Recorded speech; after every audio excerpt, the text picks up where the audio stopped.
በሚወዳቸው አንድ ልጅ በጌታችን በአምላካችን በመድኃኒታችን በኢየሱስ ክርስቶስ በክቡር ደሙ የዋጃ ጌታን ወጣት ቅድስት ቤተክርስቲያን ጠብቃ ለነገሥታትና ለንጹሕ ወገን ማደሪያ ትሆን ዘንድ ይጠራል። በዚህ ቅድስት ቤተክርስቲያን መጥታችሁ ተሰብስባችሁ ቅዱስ ሥጋውን የበላችሁ ክቡር ደሙን የጠጣችሁ በማወቅ ወይም ባለማወቅ የሰራችሁትን ኃጢአታችሁን ይቅር ይበላችሁ።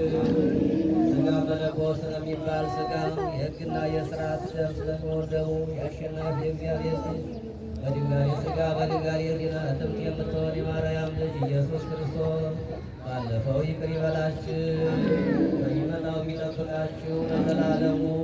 ኖ ማረነ ክርስቶስ የዘላጸሎት ጊዜ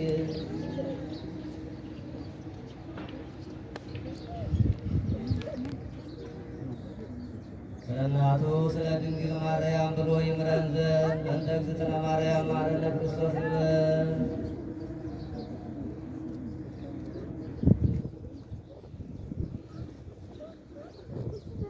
የእግዚአብሔር አብ ጸጋ፣ የእግዚአብሔር ወልድ ቸርነት፣ የእግዚአብሔር መንፈስ ቅዱስ አንድነት፣ የእናታችን የቅድስት ድንግል ማርያም ጸሎት፣ በረከት፣ አማላጅነት፣ የቅዱስ ሚካኤል ጥበቃ አይለየን። ስናውቅ በድፍረት ሳናውቅ በስህተት ከልጅነት እስከ እውቀት በመናገር በማሰብ በመስራት የሰራነውን ኃጢአት ሁሉ የማይሰራ ኃጢአት እግዚአብሔር ይፍታ።